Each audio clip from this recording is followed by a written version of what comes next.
Boa tarde, este é o programa Eclésia e este é o dia em que damos lugar à história, mas para já, a atualidade. Começa amanhã em Guimarães o Átrio dos Gentios. A iniciativa quer promover o diálogo entre crentes e não crentes, juntar diferentes personalidades e formas de pensar para refletir sobre o valor da vida. Amanhã e depois, o Átrio dos Gentios está aberto, com iniciativas a decorrer em Guimarães e em Braga. É um sinal da vitalidade da Igreja Católica e da sua vontade em dialogar com o mundo. O Átrio dos Gentios é uma iniciativa do Conselho Pontifício da Cultura e pretende promover o encontro entre crentes e não crentes. Amanhã e depois, Braga e Guimarães acolhem esta iniciativa que contará com a presença de diversas figuras da nossa sociedade, entre elas Marcelo Rebelo de Sousa, que destaca duas realidades essenciais presentes nesta iniciativa. Primeiro, a Igreja a reconhecer que a nova evangelização passa por um permanente diálogo com a sociedade, neste caso a sociedade portuguesa. É uma realidade anterior à mensagem do Concílio Vaticano II, mas ganha uma nova dimensão com o Concílio e 50 anos depois tem toda a lógica que uma iniciativa dessas tenha pés para andar. Mas além disso, é um espaço de ecumenismo, porque crentes de várias fés e religiões, membros de várias igrejas, não crentes, mas unidos pela preocupação do personalismo, pelo respeito à pessoa humana, da sua dignidade, da sua diferença, dos seus direitos, dos seus deveres, ali se encontram. E esse espaço é um espaço fundamental para a humanização da sociedade portuguesa e até para a própria vivência da justiça, da paz e da democracia. O encontro dedicado ao tema O Valor da Vida junta pensadores dos mais variados quadrantes e proveniências, do Vaticano, das universidades, do mundo da arte, do desporto, da música, da filosofia ou da literatura. A conferência de abertura está a cargo de Marcelo Rebelo de Sousa, que falará sobre a identidade nacional. Vou refletir um bocadinho sobre o que define Portugal, quais são as características de Portugal em geral. E neste momento, que é um momento particularmente intenso, difícil, mas decisivo da nossa vida coletiva. Nas palavras de Gianfranco Ravasi, o Átrio dos Gentios é um lugar de encontro, de percursos comuns, de abertura a diferentes formas de entendimento.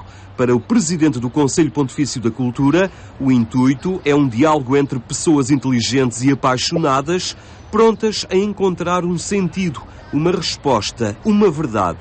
Assim, durante 2 dias, as iniciativas repartem-se entre Braga, a capital europeia da juventude, e Guimarães, a capital europeia da cultura. É nela que ocorre já amanhã a sessão inaugural, com a intervenção de Marcelo Rebelo de Sousa, no grande auditório da Universidade do Minho. No sábado, os trabalhos mudam-se para Braga, com diversos workshops que incidem em temas como literatura e espiritualidade, religião e humanismos, desporto e teologia, entre outros. Informações pormenorizadas estão disponíveis na internet em www.atriodosgentios.com. A Igreja vive por estes dias a Semana dos Seminários. Ao Eclésia, o padre Emanuel Silva, secretário da Comissão Episcopal de Vocações e Ministérios, destacou o papel da família na formação da fé e na descoberta vocacional. Não são casas isoladas numa diocese, numa região. O seminário, casa de formação de sacerdotes, promove diferentes relacionamentos com as comunidades onde se insere. Sobretudo numa semana, a Semana dos Seminários. Este ano em sintonia com as iniciativas promovidas no contexto do Ano da Fé que a Igreja Católica vive. O tema da semana, sacerdote homem de fé, quer dizer que a sua fé radica no batismo, onde radica a fé de todos os cristãos. Ele é irmão de todos os outros porque a sua vida começa precisamente no batismo, mas depois, dentro de todos os batizados, eu gosto de dizer assim, ele é tão batizado, tão batizado, tão batizado, que Deus o chama para o agregar à missão de Jesus Cristo, cabeça da Igreja, que é o seu corpo, para servir o batismo dos outros, ou seja, para servir a fé dos outros. A acompanhar o itinerário de descoberta e resposta vocacional de futuros sacerdotes, o padre Emanuel Silva colabora agora também na estrutura da Conferência Episcopal Portuguesa que promove a Semana dos Seminários. E a proximidade ao tema das vocações faz com que se refira à família como o contexto onde mais facilmente acontece o despertar para qualquer vocação. E não há nada melhor para ajudar a crescer do que testemunhar. E na família o testemunho era de facto a maior riqueza, é a maior riqueza na passagem de um valor, de uma mensagem. Também a mensagem vocacional, a descoberta de um projeto de vida onde se pode e deve incluir o sacerdócio. A vida dos sacerdotes é a melhor maneira de chamar jovens ao sacerdócio. A qualidade dessa vida, a alegria dessa vida, a forma como se vive em entrega a Jesus Cristo, é a melhor maneira de falar da fidelidade de Deus ao chamamento e da necessidade que Deus quer de ter permanentemente homens que se coloquem ao seu serviço, ao serviço da Igreja. É a melhor maneira de mostrar a validade de um projeto. E a Semana dos Seminários é uma oportunidade para o mostrar. A Igreja Católica em Angola foi fundamental no processo de paz deste país africano. É esta a constatação do último livro do jornalista e sacerdote Tony Neves. A obra é o resultado da sua tese de doutoramento em Ciência Política sobre o tema Justiça e Paz nas intervenções da Igreja Católica em Angola. Jornalista, sacerdote, superior provincial dos missionários espiritanos, doutorado em Ciência Política e apaixonado por Angola, onde viveu e trabalhou. Tony Neves passou a pente fino todas as intervenções oficiais da Igreja Católica em Angola no período de 1989 a 2002. Foi esta a matéria-prima para a sua tese de doutoramento em Ciência Política, que agora é publicada em livro. O papel preponderante da Igreja Católica no processo de paz angolano é a grande constatação.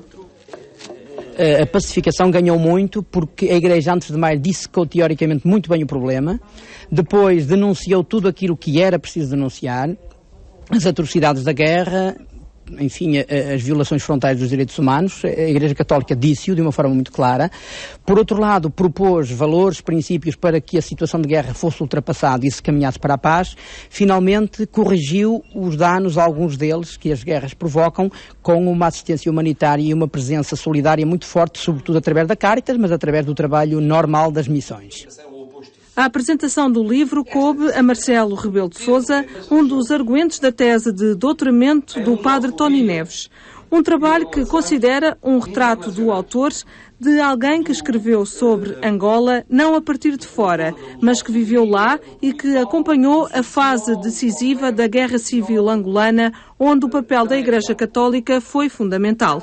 A Igreja Católica teve um papel fundamental, toda ela, a Conferência Episcopal, os bispos, cada um deles, e também a Comissão Justiça e Paz. Quer dizer, todos os movimentos, foram muitos, desde a rádio até movimentos jovens, até movimentos diocesanos, que se juntaram em torno de uma ideia, que é uma ideia, como sabem, muito forte, mesmo em Portugal, que é do papel das Comissões de Justiça e Paz no apelo à justiça e à paz. Esse papel foi essencial para determinar o fim da guerra e a pacificação angolana. Um papel preponderante feito muitas vezes à custa da vida de alguns missionários que se recusaram a abandonar os cenários de guerra e dos movimentos que foram surgindo.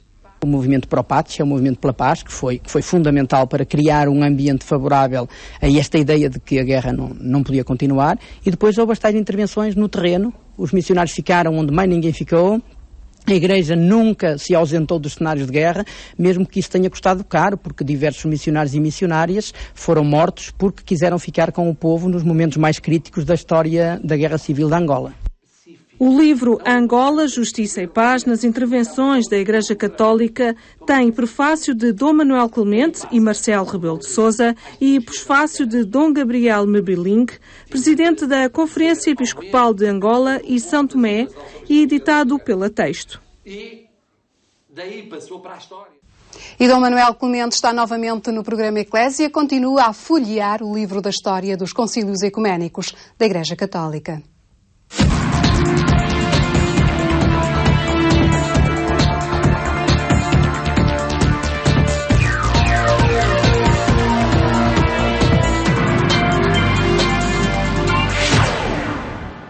O Vaticano II é o 21º dos concílios ecuménicos realizados na Igreja Católica. Essa história que temos estado a apresentar nesta rubrica, como sempre, com o Dom Manuel Clemente. Cumprimento, muito boa tarde. Boa tarde. Obrigado por estarmos mais connosco. Uma série e uma história que remonta aos primeiros séculos do cristianismo, de que este concílio ecuménico Vaticano II é herdeiro, não é? É herdeiro, sim, e na nossa série Católica Latina, o 21º. Mas ainda estamos um bocadinho atrás, não é? Nós fomos sim, ainda não estamos a falar do concílio Vaticano II. Fomos vendo os primeiros concílios, concretamente os do século IV e do século V, que no fundo assentaram e nesse sentido definiram o essencial da fé cristã em torno de Deus e da pessoa de Jesus Cristo. Depois viemos para aqueles concílios medievais, muito em torno do Papa, até vários realizados na sua própria Sé Romana, em Latrão, também os concílios de Lyon. No último programa viemos para concílios do século XV, como o concílio de Constança, enfim, resolveu aquela gravíssima situação do cisma do Ocidente, e como depois o concílio de Florença também tentou resolver essa outra divisão do Oriente e do Ocidente. Bem, e agora vamos já para o século XVI, e com o século XVI já estamos amplamente na Idade Moderna. A Idade Moderna costuma-se demarcar desde a queda do Império Romano do Oriente, portanto em meados do século XV, agora no século XVI. E no século XVI, como nós sabemos, houve uma perturbação muito grave da vida da Igreja no Ocidente, com as divisões entre os cristãos ocidentais. Já tinha havido essas divisões em relação aos cristãos orientais, agora são os próprios cristãos do Ocidente que se dividem em torno de várias rupturas, não é? Lutero, Calvino, Zwinglio, depois também a própria Inglaterra com Henrique VIII, e dentro do próprio mundo católico, vários movimentos, e tudo isto torna a vida da cristandade ocidental mais complexa ao longo do século XVI. E requer da parte que ficou com Roma e ligado aos Papas de Roma, uma melhor definição daquilo que era a sua fé e como é que ela também se afirmava ou reafirmava, diríamos assim, até em confronto com outras propostas e com as tais outras afirmações doutrinais e práticas que surgiam concretamente nesse mundo genericamente designado por protestantes. Isso vai acontecer da parte de Roma com o concílio de 1545 e seguintes, portanto convocado pelo Papa Paulo III, que era o Papa dessa altura, e depois continuado sobre os seus sucessores. É um concílio que vai demorar muito tempo, com interrupções pelo meio, em Trento, em Bolonha, outra vez em Trento, entre 1545 e o final de 1563. Portanto, são muitos anos, repito, com essas interrupções, nessas suas diferentes fases do concílio, que genericamente é chamado Concílio de Trento. Eu peço ao Paulo para ler mais um trecho de Combi para nos situar. Deste livro, para ler a história da Igreja. Nunca concílio algum fez uma obra tão considerável como o de Trento. Precisa um grande número de pontos dogmáticos, nunca explicitamente definidos no passado, e exige reformas em todos os domínios da pastoral. Muitos textos conciliares foram o fruto de longa reflexão, como aqueles que tratam da justificação, da colaboração de Deus e do homem na salvação. Entre as decisões pastorais, a fundação de seminários teve grandes consequências para o futuro da Igreja. Ora, aí está. E esse pequeno trecho já nos faz divisar a obra de Trento nas suas linhas fundamentais.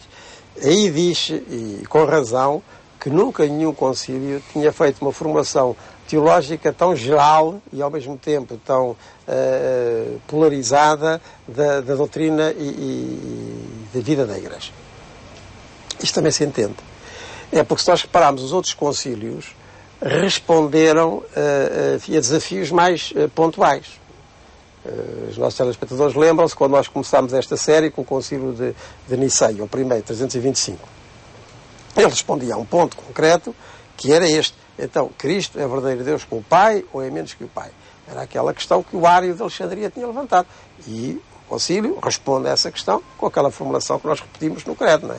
Deus de Deus, luz da luz, Deus verdadeiro, consubstancial ao Pai. Bem, portanto, é uma resposta concreta a um problema concreto. Mas quando nós chegamos a Trento, a resposta a dar tinha que ser geral e detalhada. porque os desafios, os retos que vinham dos protestantes também eram muito genéricos em relação ao conjunto da atitude cristã, face a Deus e face à vida, e depois concretos nos diversos aspectos da mesma doutrina. A começar logo pela salvação, que é um grande desafio que se punha, como se punha, não é? Portanto, o debate ecuménico, o diálogo ecuménico tem evoluído e temos chegado a uma melhor compreensão das coisas, mas como se punha na altura, era nestes termos. Então, a nossa salvação, a nossa justificação, digamos assim, é um ato puramente divino ou requer colaboração humana, e as obras que nós possamos fazer em correspondência à graça divina também contam? Isto é um problema fundamental. É uma atitude religiosa essencial. Bem, isto depois desdobrava-se. Então, se a nossa colaboração também conta, se os nossos atos feitos na graça de Deus também são importantes, então há lugar para os sacramentos com o sentido realista que a tradição católica lhes dá. Aqueles atos salvam mesmo. Não são apenas manifestações de uma fé, digamos, mais, passa o termo, subjetiva.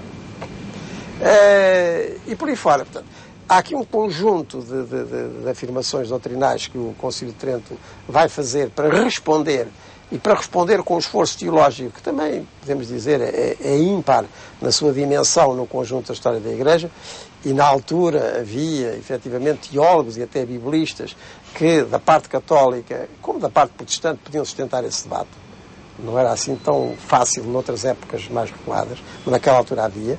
Portanto, a obra dogmática, quer dizer, atinente à verdade, dogma, verdades de fé, no caso, do Concílio de Trento, é ingente. Quer dizer, é uma doutrina geral e depois particularizada em cada capítulo. Sobre vários aspectos da vida da Igreja. Aos sacramentos, à vida cristã, à organização da Igreja. Isto daí que existem muitas referências a Trento, não é? Nos dias de hoje. Porque essa obra é ímpar, não é? Ora bem, depois, e igualmente, como isso diz, a sua parte propriamente pastoral. Eu já tenho ouvido dizer, e não estou longe de concordar, que em termos pastorais, isto é, de organização prática do cristianismo na vida das comunidades e na sua projeção no mundo, o Concílio de Trento foi o maior. Quer dizer, nunca houve nenhum concílio que fizesse uma tal inovação pastoral na maneira da Igreja se apresentar e viver e conviver nas comunidades cristãs. Porque aquela Igreja e aquelas comunidades que nós católicos e católicos latinos em particular conhecemos, não é? Mas também germânicos, aqueles que ficaram com ligação a Roma, conhecemos da vida diocesana, da vida paroquial com quadro básico, não é? E em que os bispos e os párocos são essencialmente pastores, devotados ao acompanhamento do seu povo, com residência habitual nessas mesmas dioceses e paróquias, com uma formação específica para isso. Isso é obra de Trento. Isto é a vida que nós temos, a vida da Igreja, que chegou aos nossos dias. Mas ela é muito tridentina. Não estou a dizer que as paróquias tenham começado em Trento, nem que as dioceses tenham começado em Trento. Está muito antes. Agora, o modo de ser pastor, o modo pastoral de viver a Igreja, isso é muito tridentino. É muito tridentino. Aliás, o Concílio teve essa preocupação, porque depois, e utilizando já a facilidade da imprensa, que entretanto tinha surgido, não é? E portanto podiam-se publicar com mais facilidade estas orientações conciliares, o Concílio teve a iniciativa de fazer um catecismo para os párocos e que depois ajudasse os párocos na explicação da doutrina ao seu povo. O Concílio teve essa decisão de que em cada diocese devia haver um seminário para a maneira de sementeira, sementeira, se cultivassem esses germes de vocação pastoral e se formassem os futuros padres. Decisão que só a pouco e pouco foi sendo cumprida, mas temos que esperar. Por exemplo, aqui no Porto onde estamos, a decisão é de 1563, só se concretizou em 1812, não é? Mas noutros sítios foi mais cedo, noutros foi mais tarde, mas houve essa orientação, houve outra preocupação na formação do clero. Portanto, tudo isto é muito tridentino. Depois também a reforma litúrgica, enfim, expurgando muitas coisas que se tinham acrescentado na Idade Média e que já não eram consideradas idóneas. Enfim, tudo isso de uma Igreja mais disciplinada, mais arrumada nas ideias e nas práticas, mais pastoral na vivência e na convivência, isso é obra de Trento e por isso foi o concílio que mais marcou o mundo católico da Idade Moderna, portanto, do século XVI, XVII, XVIII e quase até aos nossos dias. E enfim, só sendo de alguma forma ultrapassado ou além da formulação de Trento, com os concílios que, entretanto, aconteceram. Os dois últimos concílios que nós veremos ainda nos nossos próximos encontros, e cada um deles tem a sua feição particular e também a sua situação específica. Vamos ver agora o do século XIX e o do século XX, portanto o Vaticano I e o Vaticano II, ou o primeiro Concílio Vaticano e o segundo Concílio Vaticano, que já, pelo facto de terem demorado tanto, estamos a ver, Trento é de 1545 e seguintes, mas um século antes tinha havido Florença. Pouco tempo antes tinha havido Constança. Pouco tempo antes tinha havido outros concílios, né? E agora temos que esperar até passados de meados, 1869, do século XIX, para haver outro. Mas isso acontece, em parte, e também, porque a obra de Trento ficou para completar, e só a pouco e pouco é que foi sendo concretizada. Há bocadinho falei da fundação dos seminários, foi paulatina. Portanto, as grandes diretivas de Trento, quer doutrinais, quer pastorais, eram suficientes para alimentar muito tempo de vida da Igreja. Faremos então de hoje 8 dias, faremos uma referência a essa história do Concílio Vaticano I, neste encontro que em cada semana fazemos com a história da Igreja na rubrica O Passado, o Presente.